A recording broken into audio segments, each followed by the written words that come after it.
just really, really good. Everyone raves about them, so obviously I've got to read them, you know, because again, FOMO.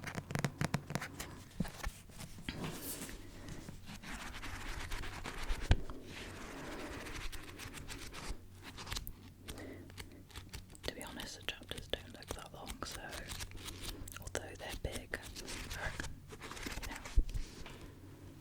I don't think it'll be that bad. So this is keeping 13. And this is redeeming 6. I really love these new covers.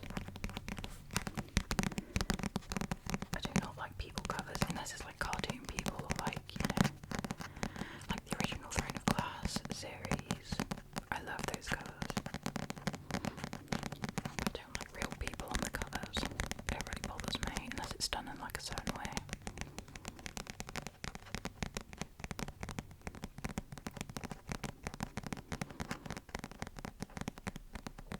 I really like the sounds that these covers make as well.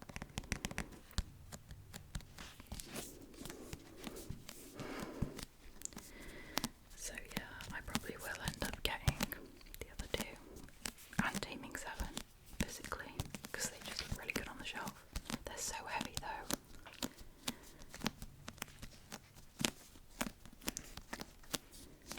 Right, I'm going to move these over here. Now, the next book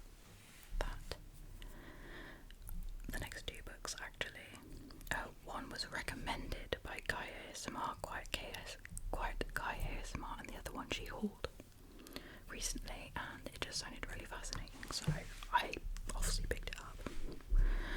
This is the one that she recommended. It's one of her favourites, and it is The Modern Tarot, or Modern Tarot by Michelle D. And it says, connecting with your higher self through the wisdom of the cards. I've been reading tarot since I was a teenager. I'm always interested to learn more, and I haven't done it in ages, so I thought this would be the perfect way to kind of explore that side again. And also I really want to paint my own tarot deck, but I want to learn more about the cards individually before I do that, so that I can represent them, you know, in a way that I feel feels right. And Quiet Guy, she read a extract from this book, and it just sounds like a really lovely way to,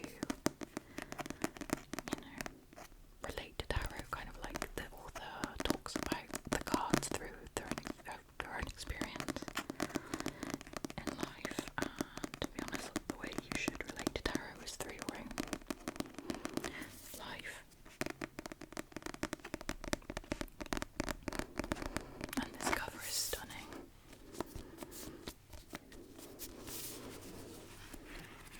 And it's floppy, so like 10 out of 10 for that. And it's got pictures of the cards inside.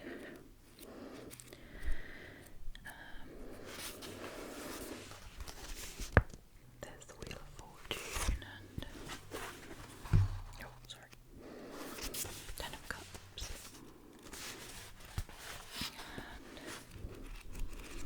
yeah, I just feel like the way, from what I've read, I haven't probably read but just the extract that I've seen, it just relates the cards in a really meaningful and memorable and interesting way. So I'm excited to read this. It's one that I want to read from start to finish, but then dip in and out of when I want to. So yeah, also recommend Quiet Guy ASMR for book content. I'll pop her channel. I'll pop all the channels I've mentioned in this video. I'll pop them down below so you can visit them. And then this is the book that Guy hauled. I also have Hamnet by this this author, which I'm really excited to read, but this one also sounded really interesting. This is The Marriage Portrait from Maggie. And this cover, like, oh, so nice. I'm like a sucker for any nature covers.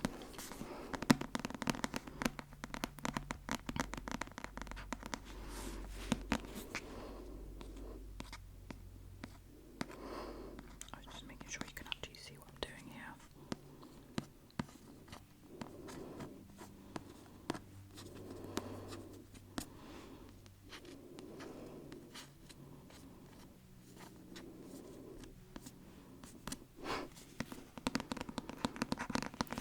This one is a historical fiction.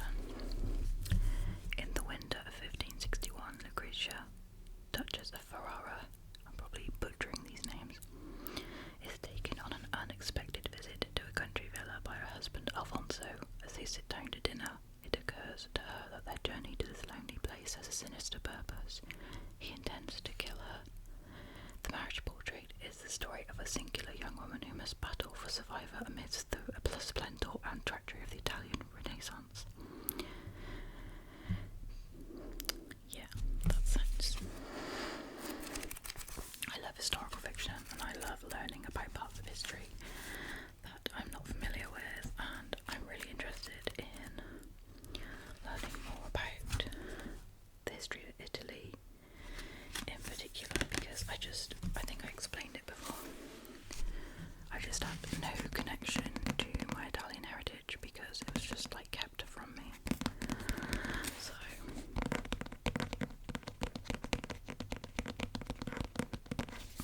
yeah, this sounds really interesting, and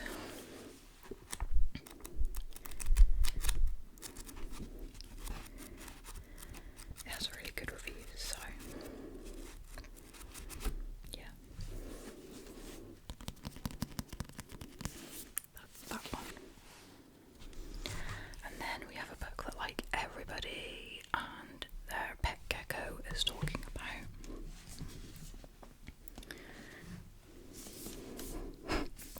The Serpent and the Wings.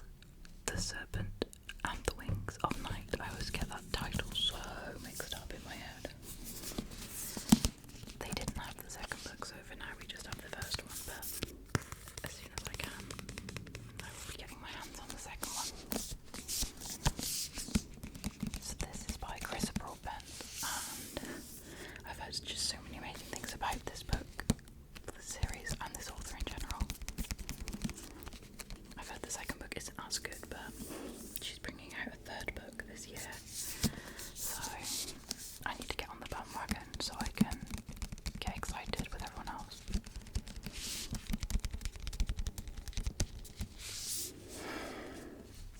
Human or vampire, the rules of survival are the same. Never trust, never yield, and always, always guard your heart. And the inside flap says, the adopted human daughter of the night-born vampire king Oriah carved her place in a world designed to kill her. Her only chance is to become something more than praise, to enter the Kajari, a legendary tournament held by the goddess of death herself. But winning won't be easy against the most vicious warriors from all three vampire houses. To survive, Oriah is forced to make an alliance with the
just kidding. If you didn't like it, I would like to hear why. I'm always interested to hear why people didn't like a book I loved.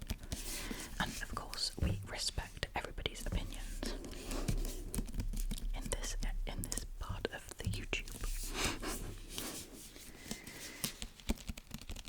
So I read the synopsis in the last video, but I will read it again for those who just either don't want to watch that video or didn't watch it.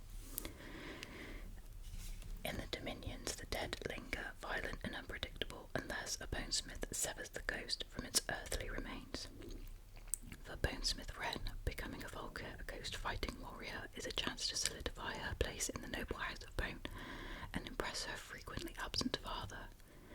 But when sabotage causes Wren to fail her qualifying trial, she is banished to the border wall, the last line of defence against a wasteland called the Breach, where the vicious dead roam unchecked.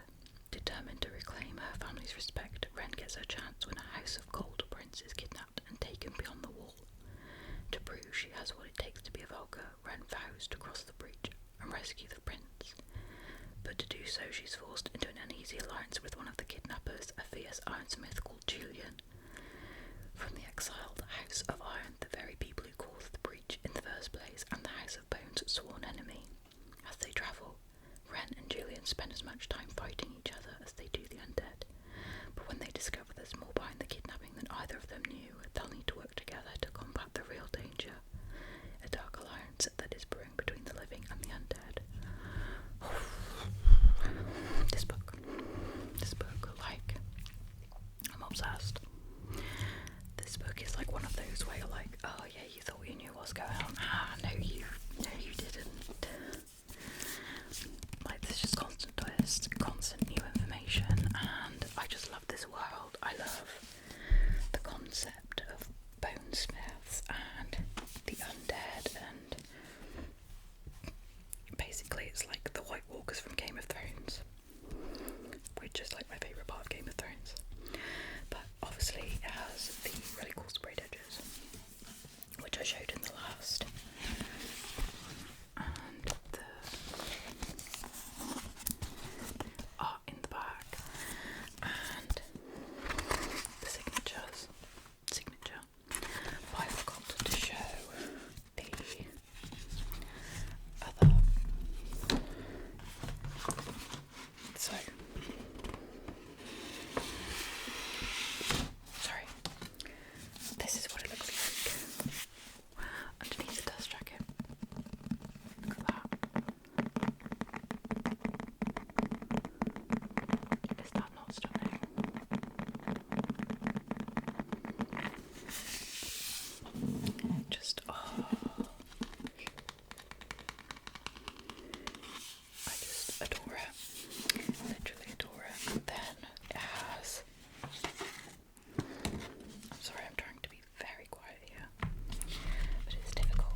skills and an actionable framework for meaningful connection, she gives us the language and tools to access the universe of new choices and second chances. A universe where we can share and steward the stories of our bravest and most heartbreaking moments with one another in a way that builds connection. Yeah. So, I'm really excited to read this. It's heavy. I really love the end papers. Like, isn't that just...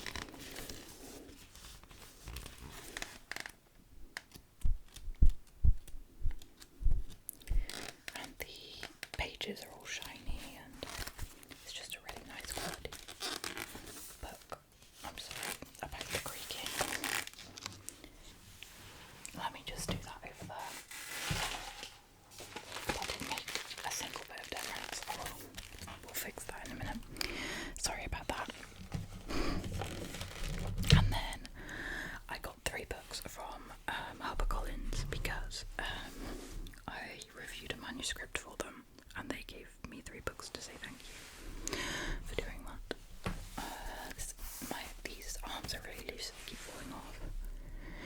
So the first book I got, so I didn't choose these, they just like sent them, and I'm just, they all sound interesting, so I got Treacle Walker, which sounds amazing, by Alan Garner.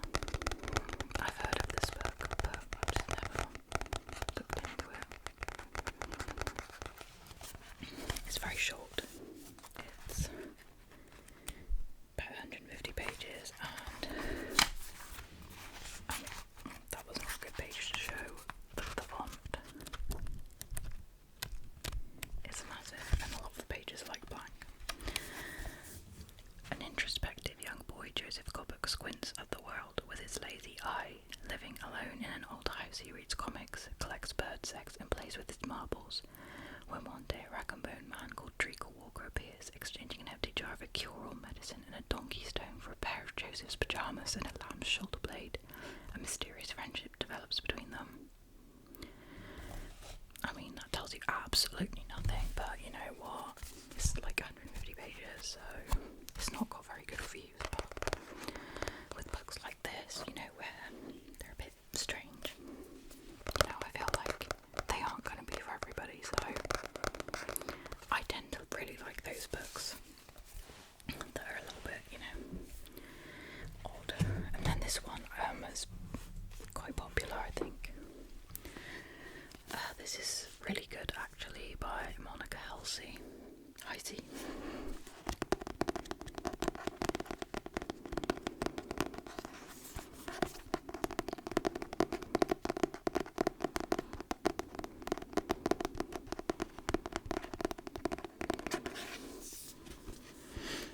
Maggie's marriage has ended just 608 days after it started, but she's fine. She's doing really good, actually. Sure, she's alone for the first time and can't afford a rent, and her obscure PhD is going nowhere. But at the age of 29, Maggie is determined to embrace her new status as a surprisingly young divorcee. As Maggie throws herself headlong into the chaos of her first year of divorce, she soon finds herself questioning everything, including, why do we still get married? Did I fail before I even got started? And how many 4 AM delivery burgers do I need to eat until I'm happy? Interesting. It sounds interesting. I think I've said that a few times now. I've seen it a few different times, like in the supermarket and stuff, so yeah, we'll check it out, we'll see, we'll add it to the 5,000 other books I need to read. And then they sent me a hardback as well, which was very kind. This is Day by Michael Cunningham. That's nice.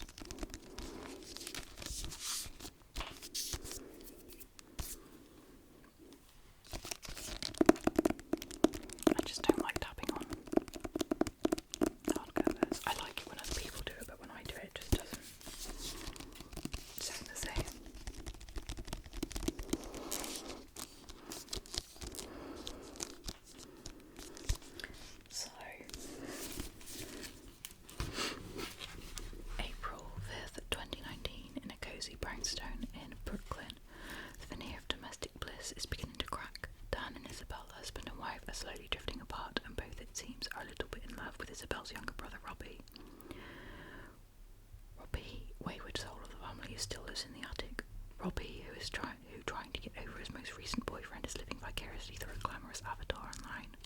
Robbie, who now has to move out of the house and whose departure threatens to break the family apart. And then there is Nathan, aged 10, taking his first uncertain steps towards independence, while his sister Violet, 5, does her best not to notice the growing rift between her parents. April 5th, 2020. As the world goes into lockdown, the cosy brownstone is starting to feel more like a prison. Violet is terrified of leaving the windows open, obsessed with keeping her family safe. Isabel and Dan communicate mostly in veiled slights and frustrated sighs, and dear Robbie is stranded in Iceland, alone, in a mountain cabin with nothing but his thoughts and his secret Instagram life for company. April 5th, 2021. Emerging from the worst of the crisis, the family reckons with a new, very different reality and with what they've learned, what they've lost, and how they might go on. This just sounds like a very interesting, like, no plot, just vibes. And again, the font is massive and the chapters are really short, like a lot of them are just like this. You see, just like really short. So, yeah, interested to check it out. I mean, it's blurbed by Ocean Fong, so I mean,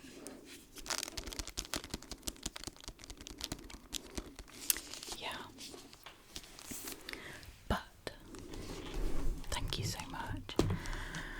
If you reached the end of this video, thank you for sticking with me, and I hope you enjoyed today's video. If you see me in the same outfit again, it's because I filmed multiple videos in one day. So yeah, I'm not sure like whether I'm gonna film another one today or not, but just FYI, I don't wear the same clothes all the time. So yeah, like I said, thank you so much for watching, and I really appreciate each and every one of you, and I hope 2024 just brings joy and happiness and yeah, and growth. So I never know how to end these videos, so just know that I love you, okay? I appreciate you. You're nice. Keep going. And I will see you soon in another video very soon.